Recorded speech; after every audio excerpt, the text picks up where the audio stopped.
ಇಡೀ ರೇವಣ್ಣ ಕುಟುಂಬಕ್ಕೆ ಈ ಒಂದು ಕಿಡ್ನಾಪ್ ಪ್ರಕರಣ ಅನ್ನುವಂಥದ್ದು ಹೇಗೆ ಸುತ್ತಕೊಳ್ತಾ ಇದೆ ಅಂದ್ರೆ ಅಪ್ಪನನ್ನೂ ಬಿಡ್ಲಿಲ್ಲ, ಈ ಕಡೆ ಅಮ್ಮನನ್ನೂ ಬಿಡ್ತಾ ಇಲ್ಲ, ಮಗನನ್ನೂ ಬಿಡ್ತಾ ಇಲ್ಲ. ಪತಿ ರೇವಣ್ಣ ಬಳಿಕ ಪತ್ನಿ ಭವಾನಿಗೂ ಬಂಧನದ ಭೀತಿ ಶುರುವಾಗಿದೆ. ಭವಾನಿ ರೇವಣ್ಣ ನಿರೀಕ್ಷಣಾ ಜಾಮೀನು ಅರ್ಜಿ ನಿನ್ನೆ ವಜಾ ಆಯಿತು. ಆ ಹಿನ್ನೆಲೆಯಲ್ಲಿ ಯಾವುದೇ ಕ್ಷಣದಲ್ಲಿ ಬೇಕಾದರೂ ಭವಾನಿ ಅವರನ್ನ ಬಂಧಿಸುವ ಸಾಧ್ಯತೆ ಇದೆ. ಆಯ್ತಾ, ಭವಾನಿ ಕಾರು ಚಾಲಕ ಅಜಿತ್ರನ್ನ ಅರೆಸ್ಟ್ ಮಾಡಿದ್ದಾರೆ. ಮಗದೊಂದು ಕಡೆ SIT ಭವಾನಿ ಅವರಿಗೆ ಬಂದು ವಿಚಾರಣೆಯನ್ನ ಎದುರಿಸಿ ಅಂತ ನೋಟಿಸ್ ಕೊಟ್ಟಿದ್ದಾರೆ. ಹೊಳೆನರಸೀಪುರದ ಮನೆಯಲ್ಲಿ ಖುದ್ದು ಹಾಜರಿರುವಂತೆ ಹೇಳಿದ್ದಾರೆ.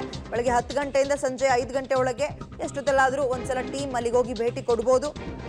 ಮನೇಲಿ ಇರ್ತಾರಾ, ಅಷ್ಟೊತ್ತಲ್ಲಿ ನೋಟಿಸಿಗೆ ರೆಸ್ಪಾನ್ಸ್ ಮಾಡ್ತಾರಾ ಅಥವಾ ವಿಚಾರಣೆಗೆ ಗೈರಾಗ್ತಾರಾ, ಇದು ಪ್ರಶ್ನೆಯಾಗಿ ಉಳ್ಕೊಂಡಿದೆ. ಅವ್ರು ಹಾಜರಾದಾಗ್ಲೇ ಅಥವಾ ಹಾಜರಾದಾಗ್ಲೇ ಬಂದ್ರು, ವಿಚಾರಣೆಯನ್ನ ಎದುರಿಸಿದ್ರು ಅನ್ನುವಂತಹ ಮಾಹಿತಿ ಸಿಗುತ್ತೆ. ಸದ್ಯಕ್ಕೆ ಅವ್ರೇನು ಕಾಣಿಸ್ತಾ ಇಲ್ಲ, ಆ ನಿವಾಸದಲ್ಲಿ ಏನೋ ಮಾಹಿತಿ ಇದೆ. ಎಲ್ಲಿ ಹೋಗಿದ್ದಾರೆ ಅನ್ನೋದ್ರ ಬಗ್ಗೆ ಕೂಡ ಮಾಹಿತಿ ಇಲ್ವಂತೆ. ನೆನ್ನೆ ಮನೆಗೆ ಹೋದಂತಹ ಸಂದರ್ಭದಲ್ಲೂ ಕೂಡ ಅವ್ರ ಮನೇಲಿ ಇರಲಿಲ್ಲ ಅನ್ನೋ ಕಾರಣಕ್ಕೆ ಅವರ ಮನೆ ಬಾಗಿಲಿಗೆ ನೋಟಿಸನ್ನು ಅಂಟಿಸಿ ಬಂದಿದ್ದಾರೆ. ಹೀಗೆ ನಿರೀಕ್ಷಣಾ ಜಾಮೀನು ಅರ್ಜಿ ವಜಾ ಆದಂತಹ ಹಿನ್ನೆಲೆಯಲ್ಲಿ ಅವ್ರಿಗೆ ಬೇರೆ ಅವಕಾಶ ಇಲ್ಲ, ಈಗ ವಿಚಾರಣೆಗೆ ಹಾಜರಾಗಲೇಬೇಕು. ಬಟ್ ಈ ರೀತಿಯಾಗಿ ತಲೆ ಮರೆಸ್ಕೊಂಡ್ರೆ ಮತ್ತಿನ್ಯಾವ ರೀತಿಯ ಸಂಕಷ್ಟವನ್ನ ಭವಾನಿ ಅವರು ಎದುರಿಸಬೇಕಾಗುತ್ತೆ, ಕಾದು.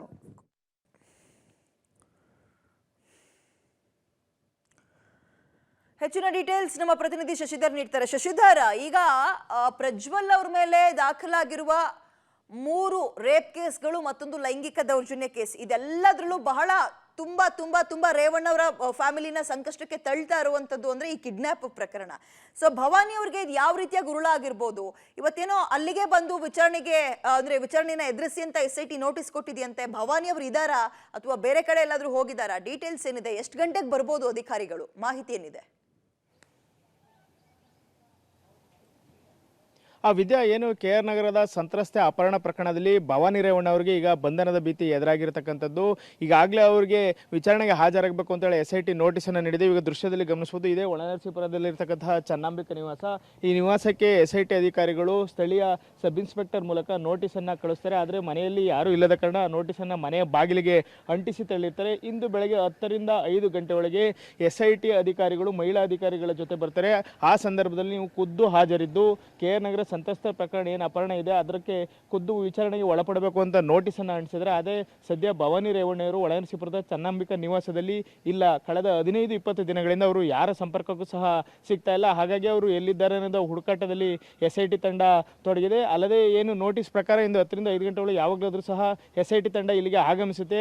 ಈ ಸಂದರ್ಭದಲ್ಲಿ ಭವಾನಿ ರೇವಣ್ಣವರು ಹಾಜರಿರಬೇಕು ಅಂತ ಹೇಳಿರೋದ್ರಿಂದ ಅವರು ಇಲ್ಲಿ ಇರಲೇಬೇಕಾಗುತ್ತೆ. ಆದರೆ ಏನು ಅವ್ರದ್ದು ನಿರೀಕ್ಷಣಾ ಜಾಮೀನು ಅರ್ಜಿ ವಜಾ ಆಗಿದೆ, ಹಾಗಾಗಿ ಅವ್ರನ್ನ ಬಂಧಿಸುವಂಥ ಒಂದು ಸಾಧ್ಯತೆ ಇದೆ. ಈಗ ಅವರು ಅಜ್ಞಾತ ಸ್ಥಳಕ್ಕೆ ತಳ್ಳಿದ್ದಾರೆ. ಒಳನರಸೀಪುರ ನಿವಾಸ ಯಾರೂ ಇಲ್ಲದ ಕಾರಣ ಖಾಲಿಯಾಗಿದೆ. ಹಾಗಾಗಿ ಭವಾನಿ ರೇವಣ್ಣ ಏನಿದ್ದಾರೆ ಅವರಿಗೆ ಈ ಸಂತ್ರಸ್ತೆ ಅಪಹರಣ ಪ್ರಕರಣದಲ್ಲಿ ಬಹುತೇಕ ಬಂಧನ ಆಗುವಂಥ ಸಾಧ್ಯತೆಗಳು ಹೆಚ್ಚಾಗಿದೆ. ಅಲ್ಲದೆ ಈಗ 10 ರಿಂದ 5 ಗಂಟೆ ಒಳಗೆ ಮಹಿಳಾ ಅಧಿಕಾರಿಗಳ ಜೊತೆ ಏನು ನೋಟಿಸನ್ನು ಜಾರಿ ಮಾಡಿದರೆ ಆ ಅಧಿಕಾರಿಯು ಸಹ ಈ ಒಳನರಸೀಪುರದ ನಿವಾಸಕ್ಕೆ ಆಗಮಿಸ್ತಾರೆ. ಆದರೆ ಅಲ್ಲಿ ಭವಾನಿ ರೇವಣ್ಣ ಅವರು ಬಹುತೇಕ ಅವರು ವಿಚಾರಣೆಗೆ ಹಾಜರಾಗುವಂಥ ಸಾಧ್ಯತೆ ಬಹುತೇಕ ಕಡಿಮೆ ಇರೋದ್ರಿಂದ ಅವರು ಎಲ್ಲಿದ್ದಾರೆ ಅನ್ನೋದೊಂದು ಪತ್ತೆ ಕಾರ್ಯವನ್ನು ಈಗ SIT ತಂಡ ಮಾಡ್ತಾ ಇರ್ತಕ್ಕಂಥದ್ದು. ವಿದ್ಯಾ, ಈಗ ಶಶಿಧರ್, ಬಹುಶಃ ಇನ್ನಷ್ಟೇ ಬರ್ಬೇಕಾಗಿದೆಯಾ SIT ಹಾಸನಕ್ಕೆ ಅಂತ ಅಲ್ವಾ? ಇನ್ನೂ ಬಂದಿಲ್ಲ ಅಂತ ಕಾಣುತ್ತೆ.